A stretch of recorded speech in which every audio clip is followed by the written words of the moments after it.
que es motivado por una emoción oculta que está en el subconsciente, ¿de acuerdo? Por lo tanto, lo vamos a definir de la siguiente manera. Es lo que nos enseña a escuchar el lenguaje de nuestro cuerpo. Es una escucha biológica y no psicológica. Es la búsqueda de los códigos biológicos que hay detrás de todo síntoma y comprensión emocional que los activa. De esta manera se puede descodificar y activar nuevos códigos gracias al cambio de perspectiva que el paciente obtiene en esta búsqueda. Este código nos muestra el camino donde el paciente no quiere ir, que es nuestro inconsciente. A ver, en definitiva, nuestro cuerpo, el lenguaje del cuerpo, nunca nos engaña. Las palabras sí. Es decir, a través de las palabras podemos decir un sinfín de mentiras, pero el lenguaje del cuerpo siempre es exacto.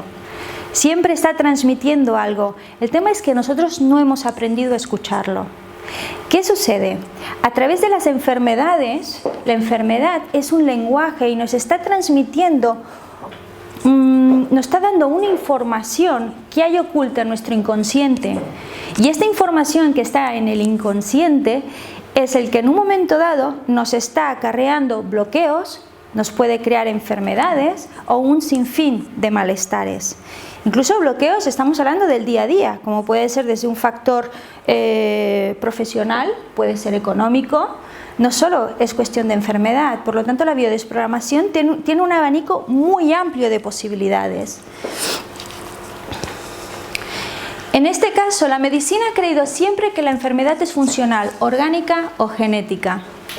Hoy en día estamos rompiendo muchos paradigmas que hasta hoy en día la medicina no ha querido admitir. Hammer es un médico alemán que ha revolucionado esta creencia. Ha descubierto un principio fundamental, que los conflictos por supervivencia se han inscrito en nuestras células y se expresan a través de la enfermedad. Es decir, hasta ahora tenemos la noción y el conocimiento de que toda enfermedad es por un factor externo o por un factor orgánico.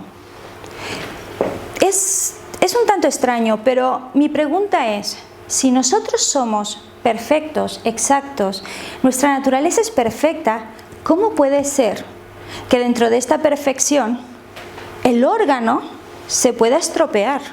Eso es un tanto extraño.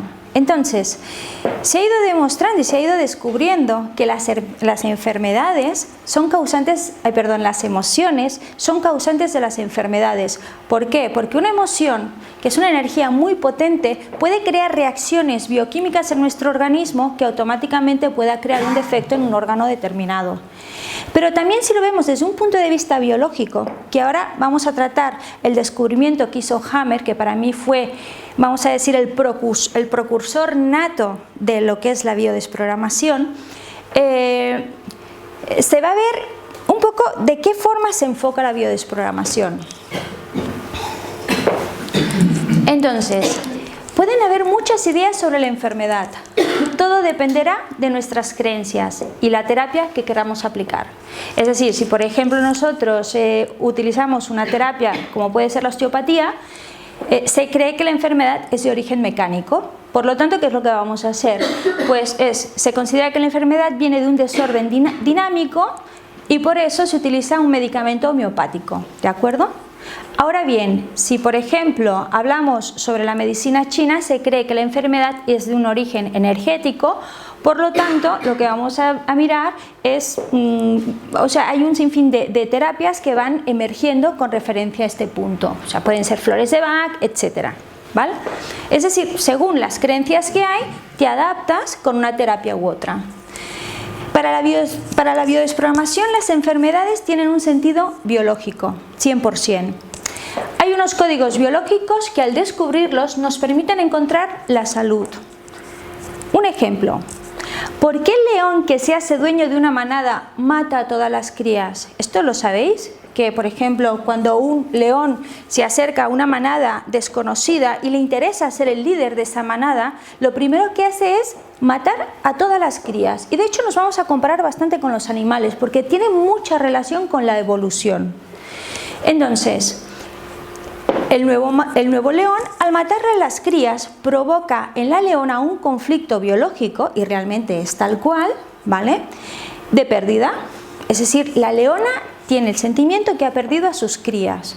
Por lo tanto, ¿qué es lo que hace la leona desde un punto de vista biológico? Es que hace una especie de cáncer de ovario, ¿vale? Es decir, crea un pequeño quiste o tumor en el ovario cuya finalidad es hacer subir los estrógenos de la leona. ¿Qué provoca esto? Permite, es decir, los estrógenos lo que hace es atraer al macho. ¿Para qué? ¿Con qué finalidad? Para poder ser fecundada por el macho, para cubrirse por el macho. Es decir, nosotros a través de si elevamos los estrógenos, automáticamente una de las finalidades es muy sutil, no se nota, pero lo que hace es atraer al macho, ¿para qué? Para poderse unir y tener más crías, ¿de acuerdo? Entonces, de esta forma se queda preñada y descodifica el conflicto y todo vuelve a su equilibrio perfecto. O sea, este es desde un punto de vista biológico. Todo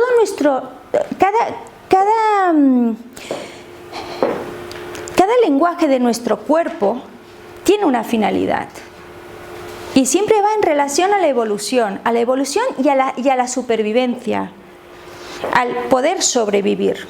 Entonces, la biodesprogramación nos ayuda a encontrar el sentido biológico de la enfermedad. Busca siempre el origen de estrés situado en el subconsciente. Para que lo entendáis, en el subconsciente es donde nosotros guardamos todas aquellas emociones o shocks que en un momento dado nos han afectado en un momento determinado. ¿Qué sucede si está guardado? ¿Con qué intención? El subconsciente lo hace para protegernos. Tan simple como ello. En el momento en que hay algo que nos afecta, si es tan doloroso, ese estrés es tan y tan agresivo para nosotros, el cerebro lo primero que interpreta que es perjudicial. Por lo tanto, lo que hace es meterlo en el subconsciente y que tú no te acuerdes de ese hecho. Es decir, pasa desapercibido. Entonces, muchas veces cuando vamos a hacer una terapia con los psicólogos o con cualquier otro terapeuta, estamos mirando toda la historia global. Pues esa historia de la que nosotros tenemos conocimiento es a la que menos tenemos que escuchar. Hay que ver lo que hay detrás de esa historia. Es decir, tenemos que hacernos preguntas que van detrás de lo que sucede, porque lo que aquella persona te esté explicando no es en sí lo que le ha creado ese conflicto o ha podido crear una enfermedad. Entonces es ir más allá. Hay unas técnicas para ello que son las que utilizamos en la biodesprogramación. De hecho, en los cursos es uno de los puntos que vamos a tratar. Entonces, el síntoma es una reacción de adaptación. Para uno mismo, cuando alguien come huevos en mal estado, por ejemplo, pues que puede coger la salmonelosis, ¿de acuerdo? Enseguida aparecen los síntomas, ya sean vómitos, diarreas, fiebres, etc. La reacción es la fase visible y sensible, es aquello que nosotros estamos sintiendo. Esta enfermedad es una fase de adaptación que permite sobrevivir. Es decir, nos está avisando el cuerpo que ha habido una reacción y que estamos en peligro. Para el otro, imaginemos que es una manada de leones. Ahora vamos a irnos nuevamente con los animales, ¿de acuerdo? Con 3 machos dominantes y una docena de leonas, una de ellas de 6 cachorros, ¿de acuerdo? Entonces, un día 2 de ellos se hacen bastante daño. La madre descubrirá que se encuentran en bastante mal estado. Por lo tanto, la reacción visible de la madre, el síntoma, será activar las glándulas mamarias para darle más leche. ¿Para qué? Para que sus defensas se puedan incrementar. Y mejorar su alimentación para ayudarles y que se puedan recuperar de la salud. Es decir, siempre hay un fin. Es decir, frente a la enfermedad es para que tú puedas dar una respuesta y puedas mejorar al cuerpo o puedas resolver ese síntoma que se presenta. Para la especie, ahora vamos a ver en diferentes características, hay 2 leonas. Una tiene un territorio de caza muy pequeño y la otra tiene uno más grande. Las 2 se han quedado embarazadas del macho dominante de su manada. La primera solo tendrá 2 cachorros. La otra, que tiene un territorio mayor, daros cuenta, es para que veáis cómo nosotros y cómo tanto los animales como nosotros, nos vamos adaptando a la situación, y de hecho nuestro cuerpo tiene una respuesta frente a situaciones externas. Por eso pongo este ejemplo, porque es bastante importante para que se pueda entender cómo actúa o de qué forma se trabaja con la biodesprogramación. Si por ejemplo una leona está en un territorio muy reducido, por cuestión de supervivencia e instintivo, lo que va a hacer es tener 2 cachorros solamente. Ahora, si una leona está en un terreno muy extenso y tiene capacidad, si hay mayor terreno, quiere decir que tiene mayor facilidad para cazar, etcétera, etcétera. Por lo tanto, esto facilita la supervivencia. Así que ella tiene la posibilidad de perpetuar la especie con mayor cachorros. Por lo tanto, podría tener entre 6 y 10 leones. ¿Vais entendiendo un poco cómo evoluciona nuestro organismo según se adaptan el territorio y las situaciones externas?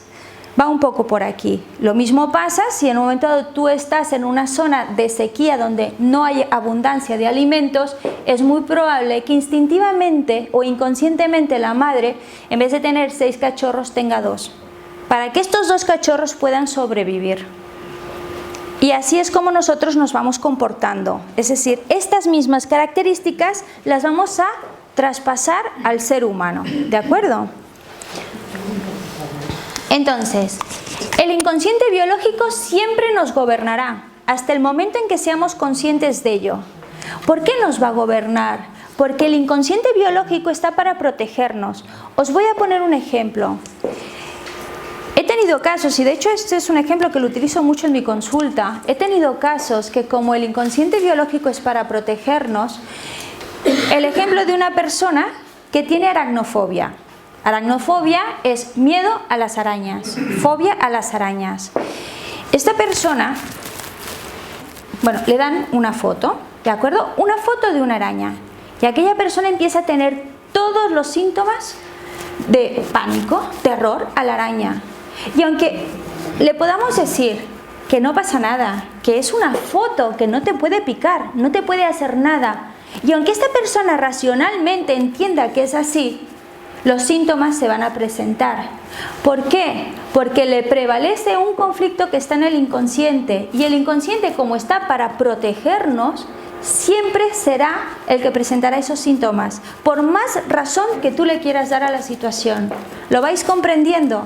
Por eso es muy importante llegar al inconsciente de la persona.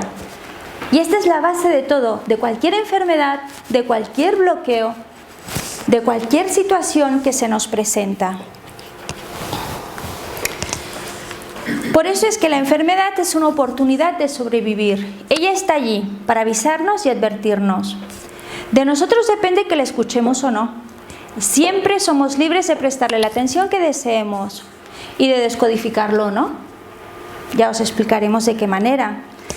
Descodificarlo o desprogramarlo, de hecho es lo mismo, porque supongo que algunos de vosotros podéis ser de la escuela de Enrique Corbera, habéis hablado de él, otros de Óscar Hurtado, es decir, han salido un sinfín de familias dentro de la desprogramación, y yo por ejemplo utilizo desprogramación biológica, biodesprogramación, ¿de acuerdo? Entonces, pero todo es lo mismo, es descodificar y encontrar aquella emoción que provoca una enfermedad o un bloqueo. Es tan simple como eso, y cada uno a su manera tiene su escuela. Entonces, punto importante, cuando nosotros vivimos un shock y esto queda plasmado en nuestro inconsciente, hay 3 factores importantes. Primera, mejor dicho 4, en la cual aquí no lo he puesto, pero yo os lo añado.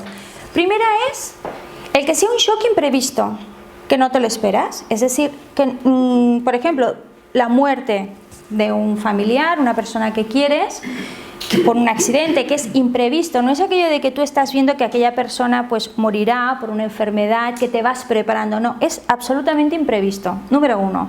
Segunda, es que sea doloroso, que evidentemente te afecte muchísimo. El tercer punto es que el dolor se vive en silencio o incluso con falta de comprensión, porque posiblemente tú puedas exponer y expresar lo que tú estás viviendo, Cuando comentamos expresar lo que estamos viviendo, no es como una película, porque hay personas que una forma de protegerse es explicar una situación que tiene, pero poniendo una barrera. A mí no me hace daño. Y en el fondo, esto es un mecanismo de la propia mente para, vamos a decir, aislar la información que hay en el inconsciente, para que no llegues a él. Entonces, ¿qué sucede? Que muchas veces explicamos las cosas sin tomar conciencia de lo que aquello nos está afectando. Y no hay que verlo como una película, sino que hay que vivirlo, hay que resentirlo. Y cuando nosotros en algún caso explicamos algo que lo estamos resintiendo, nos sentimos comprendidos, esto automáticamente de una forma u otra ya queda desvelado, por lo tanto no queda plasmado en el inconsciente. Ahora bien, si tú no te sientes entendido o en un momento dado no lo has expresado, entonces es cuando queda en el inconsciente. Y esto de una forma u otra repite patrones. Y eso hay que tenerlo en cuenta, y es muy importante, lo digo porque hay muchas personas que son excesivamente reservadas, por miedo a no ser comprendidas, por no querer dar molestias, por un sinfín de cosas. Por lo tanto, recomiendo que lo expreséis. El tema está en que tenemos miedo de ser juzgados. Y el hecho de ser juzgados es absurdo, porque todos somos de la misma naturaleza. Y el hecho de juzgar está fuera de sentido, porque de la misma manera que yo soy, vamos a decir, cómplice de una serie de historias o víctima de una serie de historias que me pueden haber venido de factores externos, de familiares, etc., la persona que tengo al lado es más de lo mismo. Y de hecho somos todos de la misma esencia. Así que está un poco fuera de lugar que sigamos en el rol de estar juzgando, porque somos de la misma naturaleza y todos actuamos exactamente igual. Tenemos un conflicto u otros. Uno puede ser por desvalorización, unos podemos ser también, pues no sé, es decir, por cuestión de separación. Es que pueden haber un sinfín de conflictos y esto ahora lo vamos a ver. Así que es según cómo lo vivimos y también según cómo vivimos un conflicto es cuando esto se nos refleja en un órgano o en otro. Por lo tanto, vamos a mirar un punto importante que es lo que Hammer descubrió. Y a partir de aquí es cuando se empezó a entender cómo algunos conflictos se codificaban en unas partes determinadas de nuestro cuerpo o de nuestros órganos. Es importante que lo tengáis en cuenta. Por ejemplo, hay 4 etapas embrionarias, ¿de acuerdo? La primera etapa es de supervivencia. Después os voy a explicar un poco a través de una siguiente imagen. La segunda etapa es de protección, ya sea individual o familiar, clan familiar. La tercera etapa es de comparación de especies. Y la cuarta etapa es la de relaciones humanas. Esto es una evolución que desde que empezamos como un organismo unicelular, ¿vale? Por cuestión de supervivencia, ya empezamos a tener un cierto instinto y de hecho ya empezaron a quedar plasmadas algunas memorias en nuestras células. Nuestras células están plasmadas de todas las emociones y es un croquis exacto de nuestro cerebro, cada una de las células de nuestro cuerpo. Por lo tanto, ¿por qué hago este comentario? Por lo siguiente, hay una correlación de microorganismos y cerebro, pero vamos a hacer más, para no complicar mucho el tema. Vamos a empezar desde la parte de abajo. Como podréis observar, esto es el cerebro, ¿de acuerdo? Esto sí me aclara. Ok. Esta es la parte del cerebro. Este es un cerebro actual. Pero cuando empezamos a evolucionar como seres vivos, primero pasamos a tener esto, un tronco cerebral, en la cual, al principio de nuestra existencia, lo que habían eran hongos y micobacterias. Y de hecho la TBC también sale de aquí, o sea, es una de las bacterias más antiguas que hay, del principio de la evolución. Después, se empieza a formar, que estamos en la etapa del mesodermo, se empieza a formar la parte del cerebelo. Y cuando pasamos, de hecho, en la época del mesodermo hay dos fases, ¿vale? Una que es cuando se forma el cerebelo, pero después también se empiezan a incorporar también lo que son micobacterias. Formar los virus es cuando se forma toda la parte de la corteza cerebral. Es decir, es en lo que actualmente todos nosotros estamos en mayor funcionamiento, con la parte de la corteza cerebral. De hecho, ya sería la cuarta fase, que es la que estábamos viendo, que es la de relaciones humanas. Es cuando empezamos a compararnos unos con los otros. Es cuando empiezan los conflictos de desvalorización. Para yo poder superarme o para poder destacar en el trabajo y me puedan escoger, yo tengo que ser mejor del otro. Y estamos siempre en esas fases, ¿de acuerdo? Siempre nos estamos movilizando en la cuarta etapa. Así que, en este caso, esto voy a tocar después el tema de los conflictos de la cuarta etapa, pero sí me gustaría que ahora pudierais relacionar lo que os voy comentando, para que veáis. Hay una correlación también con las capas embrionarias, tanto la formación del cerebro con las capas embrionarias. En el momento en que un feto se está formando, podréis observar, por ejemplo, aquí el feto aún no está formado, ¿de acuerdo?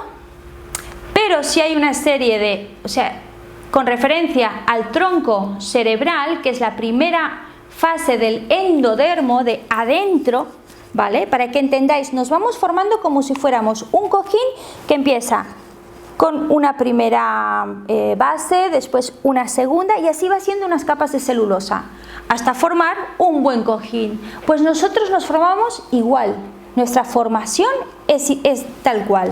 Así que, por ejemplo, aquí podemos observar que primero se forma el tronco cerebral y lo primero que se forman son estos órganos internos. Y que de hecho estos órganos interiores están afectados por microbacterias, ¿de acuerdo? Bueno, a medida que el feto, es decir, la evolución del feto es exactamente y tiene las mismas fases de formación que la evolución humana, para que lo vais entendiendo. Sé que esto es un poco complicado, pero más o menos para que podáis entender un poco el concepto global. Ok, entonces, en el momento en que nosotros aquí estamos en la parte de más formación, como puede ser la columna vertebral, las costillas, huesos, etcétera, estamos en la fase del endodermo y es cuando se forma este punto del cerebro, lo que es la parte del cerebelo. Y cuando entramos en la fase de que ya se está formando la piel y toda la parte exterior, es cuando va en relación a la formación de lo que es la neocorteza, ¿de acuerdo? Bueno, es que no os quiero liar porque... Vale. Vamos a centrarnos aquí. En la cuarta etapa, olvidaros de todo lo que ahora he comentado, simplemente centraros en la corteza cerebral, que es la última capa del cerebro, ¿de acuerdo? Es la última formación, que es la que más nos está afectando actualmente. Entonces, hay varios conflictos, que son los que normalmente estamos encontrando y son causantes de nuestra enfermedad. Primero, es el territorial. Segundo, es un conflicto de miedo. Tercero, de separación. Cuarto, de identidad. Y quinto, de asco y resistencia. Si os dais cuenta, son conflictos que van muy en relación a la comparación. ¿De acuerdo? Ahora, cuando en un momento dado, esto ya es a nivel de la medicina germánica, que a través de la medicina germánica, que el médico que lo descubrió se llama Hammer, fue el que introdujo este punto de aquí, ¿vale? Es tanto lo de las fases de la evolución del cerebro con la evolución del cuerpo. Vais a decir, ¿a qué viene todo este rollo? Mira, importante poderos explicar. ¿Por qué? Porque vais a entender de qué manera funcionan las enfermedades. Y esto ahora lo vais a ver de una forma muy simple, ¿de acuerdo? Entonces, a nivel de la psique, el individuo está emocional y mentalmente en estrés. Cuando supera su límite de estrés, es cuando se comienza a convertir en una enfermedad. Ahora, a nivel cerebral, en el momento en que ocurre, esto es, vamos a decir, es un foco de Hammer, ¿de acuerdo? Está en inglés. Es un shock, ¿vale? De Hammer. Ahora os lo voy a explicar, no os preocupéis. El choque del conflicto impacta en un área del cerebro muy específica y predeterminada, en la cual ahora os lo voy a enseñar. El impacto del shock es visible en un escáner de tomografía. De hecho, está demostrado científicamente. Y computarizado, de forma que hay un grupo de finos anillos concéntricos que los vais a ver ahora. No sé si lo podéis distinguir. A ver, esto es un corte transversal del cerebro, ¿de acuerdo? Entonces, veréis, no sé si podéis observar, ¿veis que aquí hay como unos círculos? ¿Lo podéis ver? De acuerdo. Pues este foco de aquí, exacto, ¿vale? Sale a raíz de un conflicto determinado. Si esta persona ha vivido un conflicto territorial, ¿vale? Territorial quiere decir, por ejemplo, una persona que la echan del trabajo y que lleva 24 años trabajando en ese punto. ¿Qué sucede si pierde ese trabajo? Que automáticamente esa persona se siente primero desvalorizada porque no se le ha tenido en cuenta, en la cual, ¿ahora qué haré? Porque evidentemente puedo tener problemas económicos y sobre todo que él estaba en su lugar. Nosotros siempre necesitamos echar unas raíces y cuando no tenemos esas raíces es cuando vienen muchos conflictos. Entonces, en este caso, por ejemplo, este puede ser un conflicto territorial. ¿Y qué sucede? En el momento en que esa persona vive de una forma dramática la pérdida de su trabajo porque le han echado, automáticamente ese shock tan bestia hace esta marca en el cerebro y de hecho esto se puede ir detectando. ¿Qué sucede? Este punto del cerebro, recordar que de la misma manera que el cuerpo que os he explicado se va formando por diferentes láminas, ¿vale? En el cerebro pasa lo mismo. Recordar que primero empezamos con la fase de endodermo, después pasamos en la fase mesodérmica, que es la parte del cerebelo, y después pasamos a la parte de el neocórtex, ¿vale? Que es la corteza cerebral, que es la cuarta etapa. Así que en este caso, cuando nosotros tenemos una lesión en este punto, está afectando en la zona del neocórtex. Y el neocórtex va formado con una serie de órganos que va, vamos a decir, que conecta directamente. Por lo tanto, si yo tengo un conflicto territorial y la formación de la zona del neocórtex va conectada con la formación al mismo tiempo de lo que son órganos como puede ser corazón o incluso pueda ser algunas capas de la piel, ¿de acuerdo? Siempre producirá una enfermedad, ya sea en el corazón o ya sea en la capa de la piel. Por eso es que nos es muy fácil de identificar. Si una persona nos viene, por ejemplo, si a mí me viene una persona y me dice, es que he tenido, sobre todo un hombre, he tenido un ataque de corazón, automáticamente sé que es un conflicto territorial. Y el conflicto territorial puede ser o porque haya podido perder su casa, o porque incluso haya podido ser algo que considere que es muy suyo. Depende de cómo lo viva. Hay el caso de una mujer que tenía una cistitis brutal. Y cistitis es como los perros, es levantar la pata y a marcar. ¡Hala! Marco mi territorio. Pues la cistitis es lo mismo. Marcamos el territorio. Una señora, os voy a poner este ejemplo porque es curioso, tenía una cistitis crónica tremenda, una señora mayor. ¿Qué sucede? Ella en su casa era una señora mayor, por lo tanto no podía estar sola, y iba una chica para ayudarle. Y a ella le encantaba la cocina y le gustaba hacerse sus potajes, pero la cocina era suya y que nadie se la tocara y que nadie entrara en la cocina. Y esta chica, pues incluso por quererle hacer un favor o pues para darle un elogio, tenía la costumbre de cuando ella estaba haciendo la comida, que era lo único que hacía en casa, era la chica levantaba la tapa, olía, uy, qué bien huele esto. Y a esta mujer esto le sentaba fatal. Parece una chorrada, ¿verdad? Pues ella estaba sintiendo que le estaban invadiendo su territorio.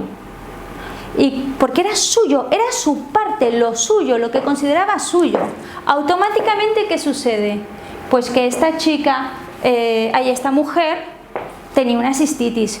Cuando se pudo descubrir aquello que tanto le molestaba, esta emoción se liberó, se le dio otro enfoque, se le hizo ver a la mujer que se hacía por halagarle y que lo hacía más que nada por su bien, etc.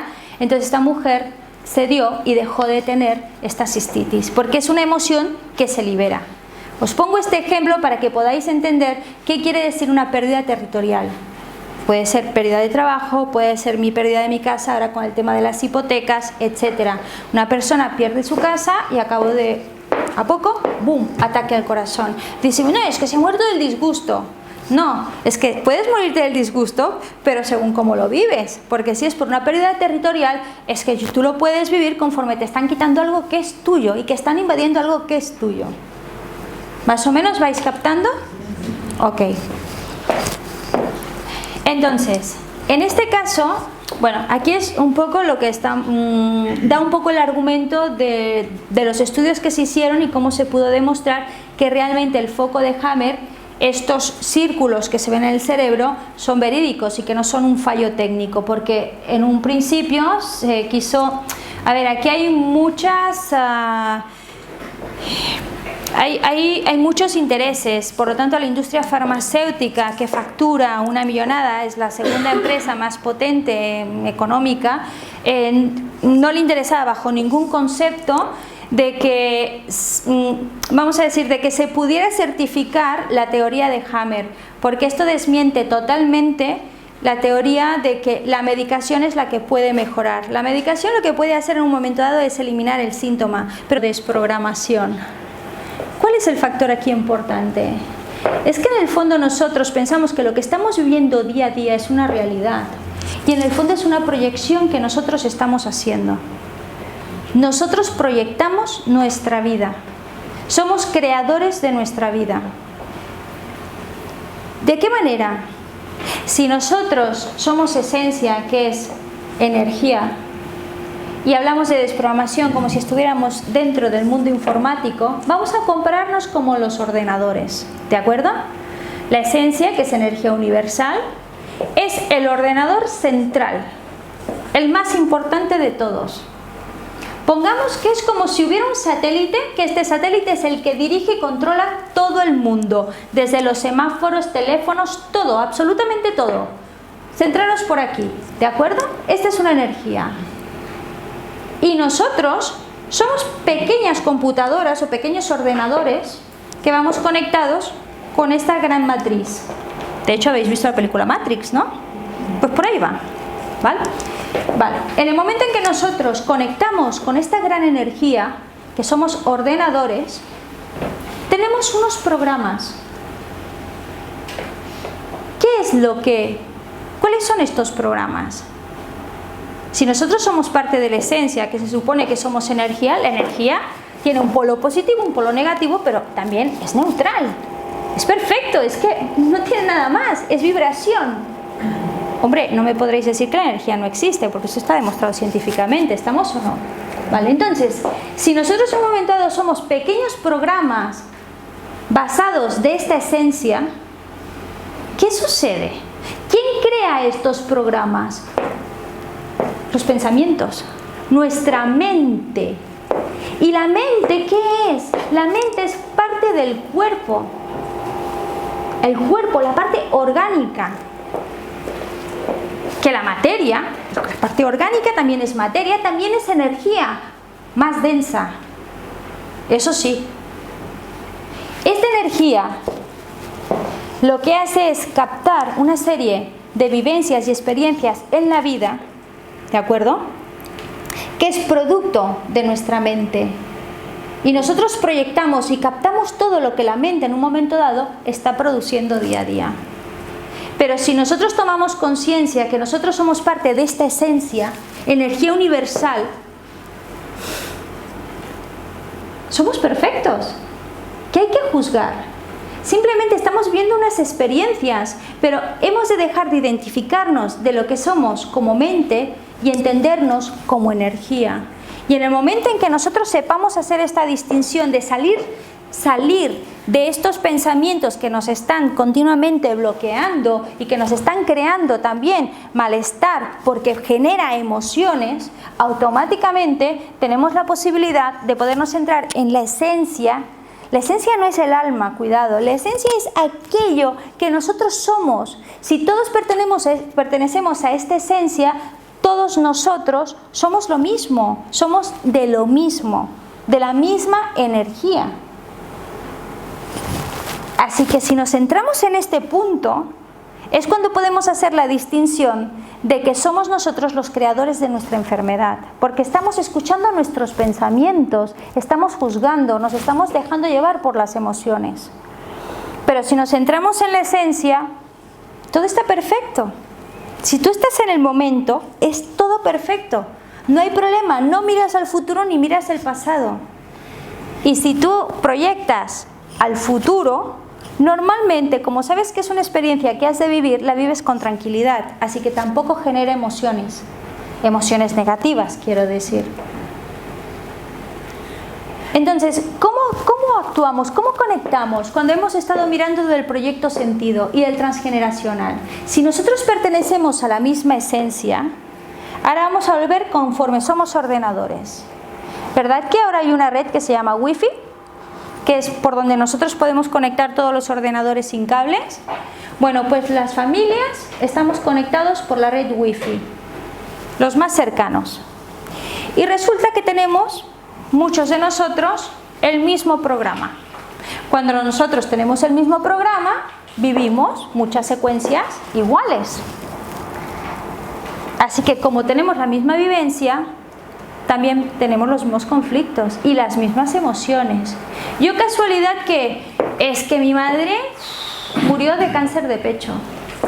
Yo casualidad que la madre murió a los 60 años de cáncer de pecho y la hija a los 30 años le detectan un cáncer de pecho. Le dicen, es que es por un factor genético. Ah, bueno. Pero resulta que cuando empezamos a indagar están buscando cantidad de genes en la cual ni se aclaran. Y lo que hay detrás es que es la misma emoción, porque la hija, como tiene el mismo programa que la madre, porque está conectada con la red Wi-Fi, ¿qué sucede? Vive el mismo conflicto, con un escenario diferente, personajes diferentes, todo diferente, pero la finalidad la misma, todo igual, el mismo conflicto. ¿Vais captando un poco cómo funciona? Cuesta un poquito, ¿eh? Ya. Hermandad es tan simple como el hecho de, por ejemplo, si tú eres el primero de la familia, ¿vale? El primer hermano, o eres el segundo o el tercero, siempre vas a tener mayor conexión, ya sea con tu hermano, con tu padre o con tu madre, que sea el primero de los hermanos. Si, por ejemplo, tú eres el primero de los hermanos, tendrás más conexión con el que nació cuarto o con el que nació séptimo. Si eres el segundo, será lo mismo con el quinto o con el octavo. ¿Lo vais comprendiendo esto? Si tú, por ejemplo, eres el primer hijo, y tu padre resulta que es el cuarto de los hermanos, con quien tendrás más conexión y más entendimiento será con tu padre. Si fuera tu madre, que es la cuarta de la familia, será con la que tendrás más conexión. Al igual que si eres el séptimo, siempre mirando hacia abajo, o sea, hacéis los números correlativos y después miráis en vertical. Este es otro de los puntos que se mira con mucho detenimiento. ¿Tienen que ver con los meses de nacimiento? ¿En enero? No. ¿Tus padres han nacido en abril? A ver, en este caso es por cuestión de gestación. Si por ejemplo, va de otra manera, esto es otra historia, el rango de hermandad, no, esto ya es ir más allá. Lo que pasa es que si entro por aquí, es que es tan... Puedes ir tan a profundidad que... ¿Vale? Vale, entonces, bueno, es lo que decíamos, existe una afinidad, incluso un parecido entre el primero, el cuarto y el séptimo hijo. Os voy a poner un ejemplo. ¿Cómo se detectó esto? ¿Vale? No le entiendes esto. No, eso del parecido para nada, ¿eh? Del parecido para nada, ¿a qué te refieres? Del parecido para nada. Lo que acabas de decir, que hay un cierto parecido entre el primero, el cuarto y el... Pero parecido no estamos hablando exclusivamente físico, ¿eh? No. Ahora os voy a poner un ejemplo con cerditos. Se hizo un estudio, ¿vale? Se hizo un estudio en el cual se observaron con los cerditos que, por ejemplo, la madre tuvo 3 crías, ¿de acuerdo? Entonces, estas 3 crías, o sea, la madre era la tercera de la camada. ¿Me vais siguiendo? Está la alerta, ¿de acuerdo? Para que podáis ir siguiendo. La madre era la tercera de la camada y tiene 3 crías, ¿vale? De cerditos. Se observó que el tercer cerdito era el que crecía más voluminoso y con mayor fuerza, era el más fuerte, porque también se observó que era el primero que mamaba. Era el que la madre le facilitaba a que el cerdito pudiera comer. En cambio los otros no tenían prioridad, en cambio ese cerdito sí lo tenía. Pero se quiso ir más allá con este estudio. Lo que se hizo fue, la misma madre de la camada, ¿vale? Tuvo en este caso 6 cerditos, ¿de acuerdo? Y entonces se observó, vamos a tirar atrás con el rango de hermandad, se observó que cuando tuvo los 6 cerditos, recordar que la madre era la tercera de la camada y que el tercer de la primera cama del tercer cerdito comió y era mucho más grande que los otros. Pues en este caso se observó que el sexto cerdito pasaba lo mismo. Tenía prioridad para comer y era el más fuerte y era el que la madre le daba mayor protección. Y fue cuando se observó que inconscientemente hay un punto de afinidad con este rango de hermandad y que por lo tanto, tanto como es en animales como puede ser en seres humanos, puede coincidir. Y a partir de aquí se estuvo haciendo un seguimiento de este punto. ¿De acuerdo? Una pregunta, ¿tanto puede ser afinidad como antagonismo? Es decir, ¿el 1 con el 4, el 1 con el 7? ¿O no? Acostumbra a ser afinidad, ¿eh? Acostumbra a ser afinidad. Antagonismo sería, por ejemplo, el 1 con el 3.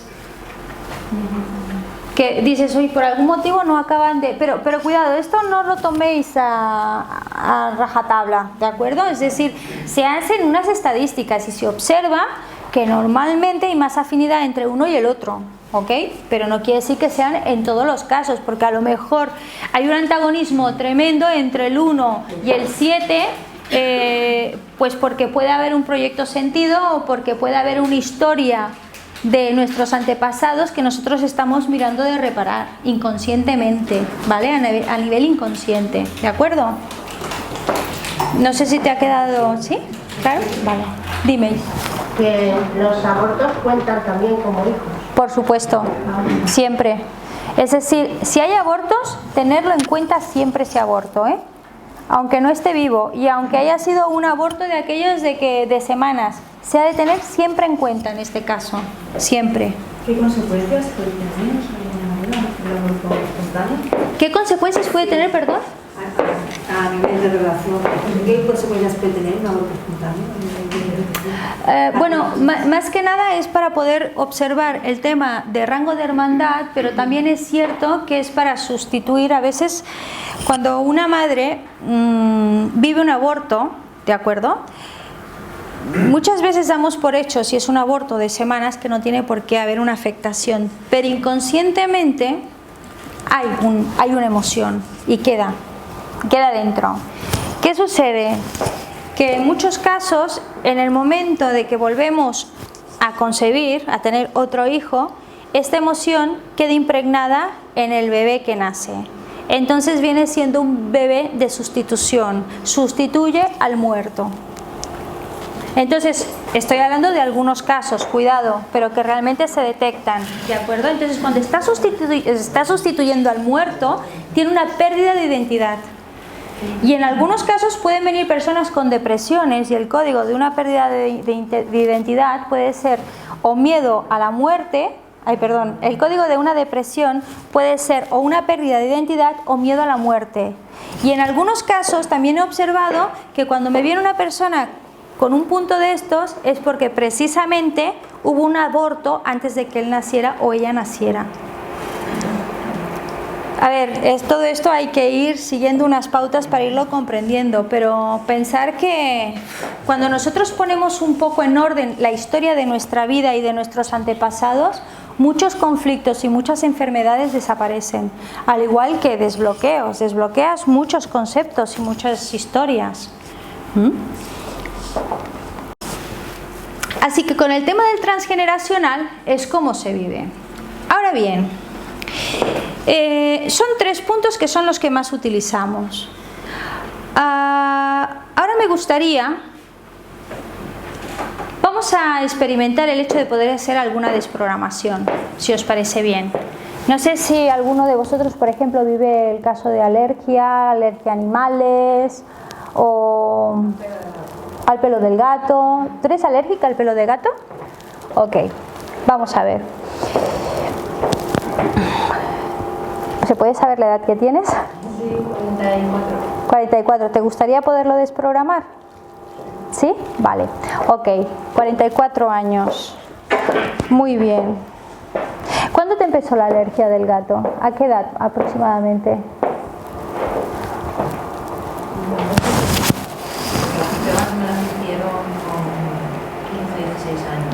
15, 16 15, 16 años. años. Ok. Yo creo que por ahí venía sufriendo ya los ataques rojos, amarillos. Vale.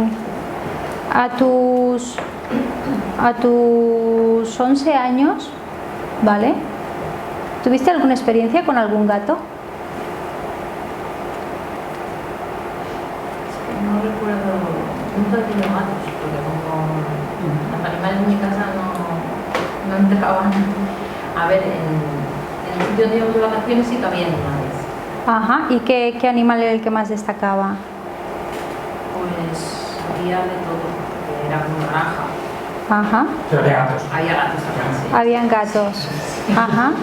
¿Y tuviste alguna vivencia? ¿Ha ido nunca al origen de esa enfermedad? Simplemente se le ha hecho un diagnóstico del órgano afectado y se han visto los factores externos, pero no se ha visto el factor interno, que es esa emoción.